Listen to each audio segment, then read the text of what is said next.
Olá pessoal, sejam bem-vindos ao Nerd Picnic, eu sou o Vinícius. E no quarto e penúltimo episódio da série The Future of Gaming, temos uma proposta completamente diferente daquela que foram as 3 primeiras perguntas da nossa série. Neste caso, vamos pedir aos nossos convidados que façam um roleplay e que interpretem o papel de um executivo de alto cargo da Sony/Microsoft, em que eles têm que escolher uma franquia para fazer moça na guerra das consolas. Ou seja, não é um trabalho fácil. Vou retroceder aqui um bocadinho a pergunta. Tendo capital ilimitado, eu apostava na Sega em completo. Ok? Microsoft, acho que se ligasse à Sega era top. E acho que criavam ali um sistema. Eu só imagino a possibilidade de nós termos uma nova consola que pudesse ter lá a marca Sega enfiada dentro. Era incrível e isso ia ser muito bom. Tendo capital limitado, eu iria apostar numa franquia da Nintendo. Qualquer franquia da Nintendo entrar numa consola Microsoft. É algo esquisito, é algo não muito comum, mas tivemos franquias da Microsoft a entrar na consola da Nintendo, por isso, por que não? Why not? E acho que poderia funcionar muito bem. E a Microsoft, tendo um personagem ou uma franquia tão forte como são as da Nintendo, acho que podia ganhar muito mesmo, principalmente em mercados onde eles não são tão fortes, como por exemplo o Japão, o mercado japonês. Já a PlayStation, aí já é um bocadinho mais complicado, mas como estávamos a falar há bocadinho da Konami, não sei se isso seria aquilo que tendo mais tempo para pensar e sendo mesmo um executivo mesmo a sério e tendo o tempo todo para pensar, ou melhor, tendo prazos mais alargados, talvez não fosse isso que eu ia pensar primeiro, mas uma coisa que acho que iria impulsionar muito e que se calhar era até relativamente barato à PlayStation, era um remake do primeiro Metal Gear Solid. Só existe um na Nintendo GameCube. Ou seja, já é um remake que já não está atual, já não está nos moldes que nós temos hoje os videojogos, e acho que um remake ao nível, por exemplo, como tivemos o remake do Resident Evil 2 da Capcom, acho que um remake assim para o Metal Gear Solid ia ser estrondoso e a nova geração da PlayStation tinha muito a ganhar. Aliás, é só ver que sempre que a PlayStation anunciou uma franquia da PlayStation 1, agora nos últimos anos, a ser relançada com gráficos novos, independentemente exclusivo ou não, foi um hype gigantesco para a consola.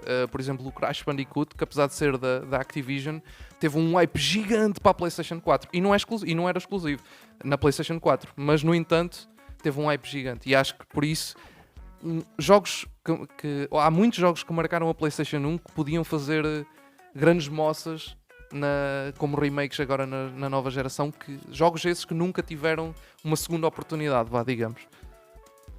Então é assim, vou começar pela Microsoft, em que acho que não há aqui uma opção fácil, mas o que eu faria se fosse a eles, e é engraçado porque anda aí o rumor que eles iam fazer isso, que era adquirir a Sega, e não digo adquirirem a Sega, mas arranjarem maneira de desenvolver, quer seja em parceria ou de outra maneira qualquer, alguns dos franchises mais icónicos que eles conseguiram lançar na Xbox original. Estou-me a referir, por exemplo, a Jet Set Radio Future, ou OutRun, faziam, por exemplo, OutRun 3, um Panzer Dragoon novo, que seria uma cena sem precedentes.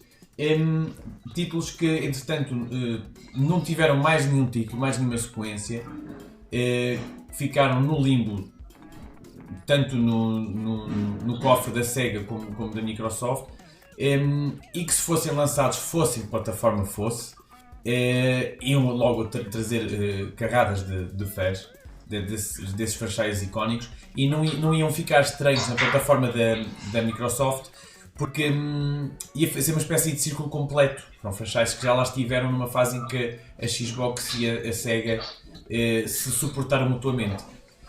No caso da PlayStation, eu acho que a Sony não precisa muito de adquirir franchises nenhum. Mas vou mandar aqui um para o ar. Se fosse a eles, eu adquiria a exclusividade outra vez da série Final Fantasy, porque durante tanto tempo foi a casa desses jogos, depois da era 16 bits, em que foi basicamente exclusivo Nintendo.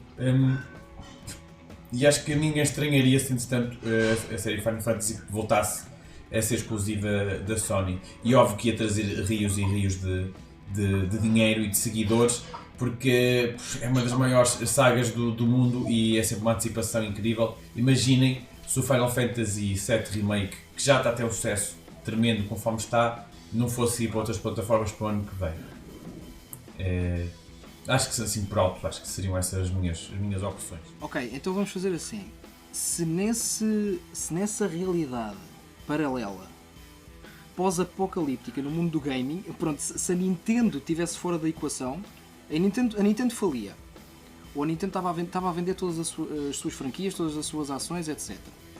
O que eu fazia era, enquanto executivo da Microsoft, eu comprava os direitos do Pokémon da Nintendo e da... Epá, agora falta-me o nome deles. Game Freak. E fazia, digamos, quase um rebranding todo dos Pokémons, mas na Microsoft, com um modo extremamente competitivo. Isto era o que eu fazia para a Microsoft. Na Sony, eu acho que a Sony já anda a precisar de uma mascota há muito tempo. Se bem que eles agora com o Astro, aquele robô, eu acho que eles vão tentar fazer disso uma nova mascote. No entanto, eu ia buscar o Super Mario. Então era o Super Mario para a Sony. Isto é um empresário que pertencesse à Microsoft. Aquela franquia que eu comprava e que está a ser muito noticiada, que está à venda, seria o Batman. Isto porque, ao que parece, a AT&T está a tentar vender a sua parcela da Warner Brothers Games, da WB Games, que todos nós devemos saber é quem faz os Batmans, a Arkham Knight, o Arkham Asylum e por aí adiante. E portanto, na PlayStation, um dos maiores sucessos, não o maior sucesso comercial nesta geração, foi o Marvel Spider-Man. E porquê? Porque é o Spider-Man. Quem é que não conhece o Spider-Man? Quem é que não conhece os Avengers neste momento? Aliado a isso, era um bom jogo. E sendo um bom jogo, é normal vender. Mas para mim, ainda melhor do que o Marvel Spider-Man sempre foram os jogos do Batman. Os jogos do Batman são incríveis e foram se calhar os jogos que levaram mais a fundo a possibilidade de podermos encarnar um super-herói. E como tal, eu acredito que se a Microsoft comprasse a franquia do Batman, iria ser um sucesso em pera e iria vender como pãezinhos quentes. Portanto, para a Microsoft seria o Batman. Para a PlayStation, o que a PlayStation fez mais nesta geração, e aquilo que eu gosto bastante, é que a maior parte dos exclusivos são jogos single player, com grandes histórias, ali e com algum tempo de 20, 25 horas, o que seja. Portanto, são histórias concisas, bem representadas. Mas, nesta geração, a PlayStation não apostou tanto noutros géneros. Portanto, o que eu gostava de ver era ver a PlayStation a apostar, se calhar, em algo... Até vou pôr aqui algo da Nintendo. Gostava de ver a PlayStation a fazer algo parecido ao Super Mario Party. Mas com personagens grandes, ou seja, a PlayStation anteriormente já tentou repetir, por exemplo, o sucesso do Smash com o PlayStation All Stars Battle Royale, mas não resultou muito bem. Portanto, eu acredito que se a PlayStation conseguisse fazer uma espécie de Super Mario Party, podia ser com os próprios personagens ou até um crossover com os personagens da Nintendo, iria conseguir captar aquela parte do público que eu acho que não está tanto na PlayStation, que é o público dos jogos casuais e que se querem divertir com amigos, com os familiares, com os namorados, namoradas e por aí fora. Portanto, eu se fosse a PlayStation ia para a parte mais de diversão e portanto iria para um Super Mario Party. Então, se eu fosse o alto executivo da Sony PlayStation, que empresa é que eu comprava para acabar com a concorrência? Fácil. Muito fácil. E uma das empresas que eu menos jogo, comprava a EA. E metia os exclusivos todos do FIFA. Está feito. EA Tá ganho. Sports. It's in the game. São os jogos que o FIFA vende. Toda a gente que compra o FIFA para a Xbox, neste caso, ia comprar para a PlayStation. Tinha que ter uma PlayStation para jogar FIFA. Acabou. Fácil. E se fosse um alto executivo da Microsoft, comprava a Konami. Trazia todas as franquias de terror, Silent Hill e por aí fora, metia-lhes em cima ainda os pés. É bem, não havia hipótese. Ou então comprava o Pornhub e fazia conteúdo exclusivo para uma das consolas. Isso era fácil. Ou seja, todos os rebarbados iam ter de comprar uma consola minha. Muito fácil, muito fácil. Acho que era isto que eu fazia. Guerra das consolas. Para mim nunca houve guerra de consolas, porque eu jogo tudo, eu jogo nas consolas todas. Eu só não jogo na Xbox One, não tenho Xbox One porque jogo no PC. Praticamente tudo o que sai na One sai para PC, portanto, eu gosto de jogar tudo, eu gosto de jogar as franquias e os exclusivos das consolas todas. Portanto, se eu fosse um executivo da Microsoft ou da Sony, eu não ia buscar, por exemplo, franquia nenhuma, nem exclusivo nenhum à Nintendo, porque não faz sentido uma franquia Nintendo estar numa consola da Sony ou numa consola da Microsoft. A mim não faz sentido nenhum. Se eu quero jogar uma cena da Nintendo, uma cena mais family friendly, com o meu filho, eu jogo numa consola da Nintendo. É para isso que a Nintendo existe, é para ser a alternativa family friendly no mundo, ou nesta guerra das consolas. Eu, se fosse um executivo da Microsoft, ia comprar a Naughty Dog para ter o Uncharted nas consolas da Microsoft. Agora, se fosse um executivo da Sony, acho que ia comprar a franquia Forza para juntar tudo no mesmo pacote, junto com o Gran Turismo. Por exemplo, sei lá, não faço ideia. São realmente os exclusivos que fazem as consolas. São os jogos que fazem as consolas, mas mais os exclusivos. Por exemplo, o exclusivo que me fez comprar a PS4 foi o Uncharted 4. Quando saiu o Uncharted 4, um mês depois eu comprei a PS4, porque eu ainda não tinha, para trás, ainda não tinha a PS4, apenas comprei a PS4 depois de sair o Uncharted 4 e depois de terminar a trilogia original na PS3. Portanto, são os exclusivos que fazem as pessoas comprar as consolas. Pelo menos é o que me faz a mim comprar uma consola. É os exclusivos que não saem noutros sistemas.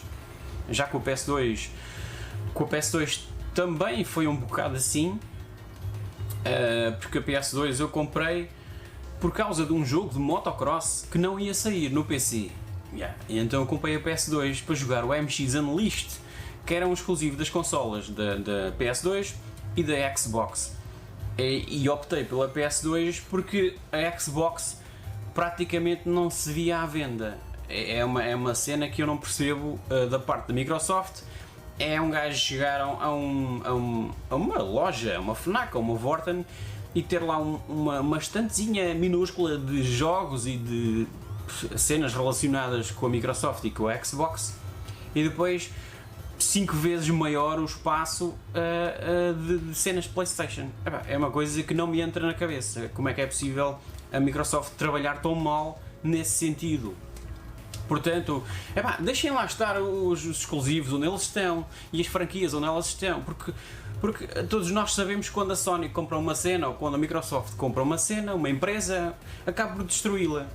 Acaba por destruir a essência da empresa, não é? A Rare perdeu-se, estragou-se completamente depois de passar para baixo da alçada da Microsoft.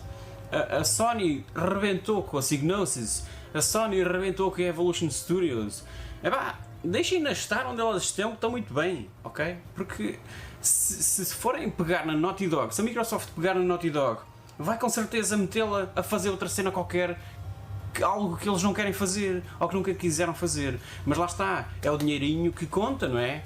Chegam ali e abanam assim com as notas e com o cheque e eles derretem-se todos, e depois acabam por se autodestruir, ok? Portanto, deixem lá estar os exclusivos no sítio onde eles estão, que estão muito bem. E então, pessoal, o que é que vocês acharam das respostas dos nossos convidados? O que é que vocês fariam no lugar deles? Não se esqueçam de deixar aqui nos comentários a vossa resposta. É óbvio que o papel do executivo não é fácil, ainda mais tendo ele que viver em 2 dimensões e ter que trabalhar para empresas concorrentes de um porte gigantesco como é a Sony e a Microsoft. Obrigado por terem assistido o nosso vídeo. Não se esqueçam de subscrever o nosso canal, subscrever o canal dos nossos convidados e ativar o sininho das notificações. Para a semana temos o último episódio da série The Future of Gaming, com o 5º episódio, e até a próxima, pessoal.